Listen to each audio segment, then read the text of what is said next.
Je m'appelle Marina, j'ai 34 ans, je suis musicienne, ancienne intermittente du spectacle, donc habituée à être plutôt sur les routes normalement.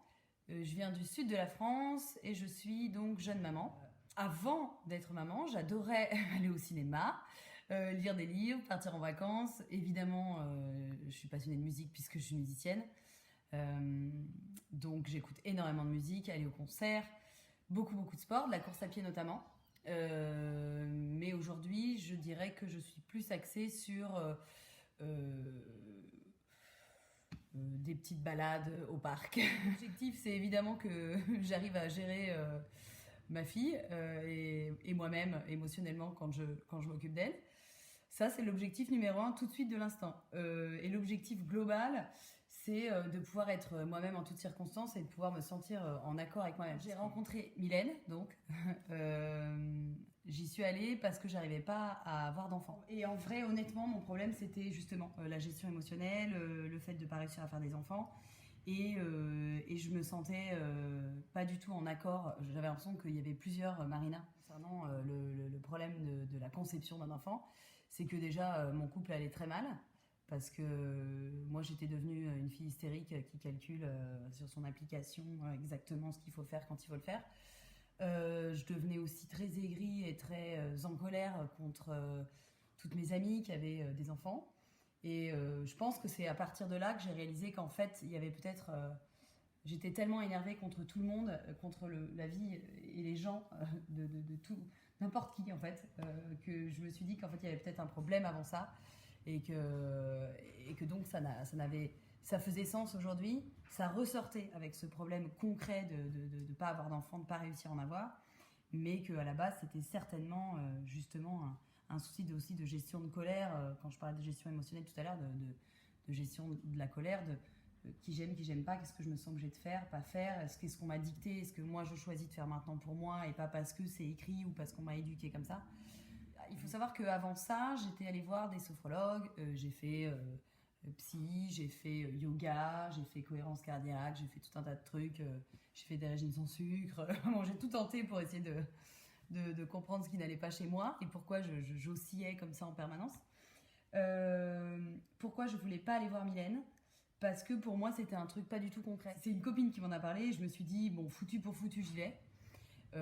Mais j'y croyais pas parce que je me dis ouais bon c'est quoi, c'est un truc, on fait une formation, on est là, on se caresse, on sent une énergie, bon moi j'ai un problème, je veux une méthode, on l'applique, ça fonctionne, donc bon c'était plutôt ça à la base, sauf que j'étais tellement en boucle, je me suis dit de toute façon au pire j'ai dépensé 1h30 de ma journée et puis voilà, c'est comme ça, on va y aller quoi. Mais en tout cas j'y croyais pas parce que j'avais plus d'autres choix, je voyais pas d'autres solutions en fait, j'avais déjà tout testé.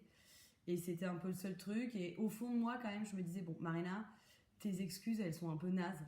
Donc la curiosité, le fait de me dire, bon, peut-être que sois plus ouverte et renseigne-toi avant de juger. Et puis parce que ça avait eu des super effets positifs sur une très bonne amie. On s'est vu, ça devait être le printemps pour la première fois. Et je crois bien que, oui, ça devait être au printemps, fin de l'été après ça, donc quelques mois après, même pas.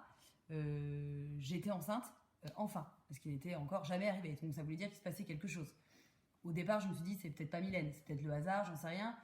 Malgré tout, c'est la période où j'ai absolument rien fait pour que ça fonctionne. J'ai arrêté le poirier, j'ai arrêté les espèces de pilules aux herbes qui fonctionnaient. Donc ça, c'est la première résultante à court terme, c'est que tout de suite, les quelques ovulations suivantes, ça a fonctionné. Depuis, j'ai adoré, donc j'y suis retournée à plusieurs reprises, voir Mylène, et que donc il y a d'autres problématiques qui se sont enchaînées parce que j'ai l'impression que plus on creuse, plus on découvre des choses insoupçonnées. Ce qui est sûr, c'est que j'arrive plus facilement à contrôler ma colère, même si parfois c'est dur. Malgré tout ça, ça a fonctionné. J'ai réussi à garder ce bébé et à m'en occuper pas trop mal pour l'instant. Avec mon conjoint, on a réussi, enfin mon mari en fait, on a réussi à recommuniquer, c'est pas toujours joyeux, c'est pas toujours comme je voudrais, mais c'est quand même beaucoup mieux. Et j'ai l'impression surtout que je me connais de plus en plus, que j'arrive tout doucement à me dire, à savoir ce que moi j'ai envie de faire et pas je le fais parce qu'on me l'a dit ou je le fais parce qu'il faut le faire, ou à me poser vraiment la question de attends, je m'apprête à faire ça, est-ce que vraiment j'ai envie de le faire, est-ce que je trouve que ça a du sens ou pas. Je me sens, on va dire, un peu plus en phase, en tout cas. Pour les gens qui seraient un peu comme moi à la base, c'est-à-dire plutôt tendu, plutôt très terre-à-terre, très cartésien, de vraiment garder l'esprit ouvert, parce qu'en fait, on n'aura jamais franchement la preuve technique. Je ne peux pas dire, voilà, j'ai une photo, j'ai une vidéo, j'ai un truc. Mais par contre, je peux clairement dire qu'il y a des choses qui étaient bloquées chez moi, que ce soit au niveau de l'émotion ou même physique, des maux de tête, des soucis d'ovulation, etc. Le fait est que ça va beaucoup mieux de ce côté-là, donc c'est qu'il y a quand même quelque chose qui se passe. Je pourrais pas... Mais en tout cas, tous les gens qui sont allés, après que je leur en aurais parlé, et qui n'étaient pas forcément chauds à la base, ou qui n'avaient pas envie d'y croire, ou qui se foutaient un peu de ma gueule, finalement sont sortis très contents et étonnés de bah oui, en fait, il se passe des choses qu'on croyait pas, quoi. Si, bah, je peux raconter une première séance. Donc j'avais fait semblant d'avoir un problème existentiel qui n'existe pas vraiment. Donc j'arrive, je dis voilà, en fait, je suis constipée. Voilà, j'ai souvent mal au ventre, j'ai des petites angoisses. Et donc en fait, je m'attendais à ce qu'elle me touche le ventre et qu'elle me dise oui, effectivement. Et en fait, je sortais du sport. Vraiment, j'étais dans mon jus, comme on dit. Et elle m'a mise sur le ventre et je vais dire, tout de suite, elle m'a touché la partie des hanches, des fesses et elle m'a dit non mais de toute façon, vous ne pourrez pas avoir d'enfant dans cet état-là. Alors que j'étais pas venue pour ça. Enfin, j'ai fait croire que je venais pas pour ça alors que je venais pour ça. Donc déjà rien que ça, j'étais, on peut le dire, sur le cul. Et ensuite, elle m'a dit tellement de choses vraies sur le pourquoi du comment ça pouvait éventuellement être bloqué. Et que j'étais obligée en fait de lâcher les barrières que j'étais si satisfaite et dont j'étais sûre qu'elles étaient solides. Voilà, j'étais un peu...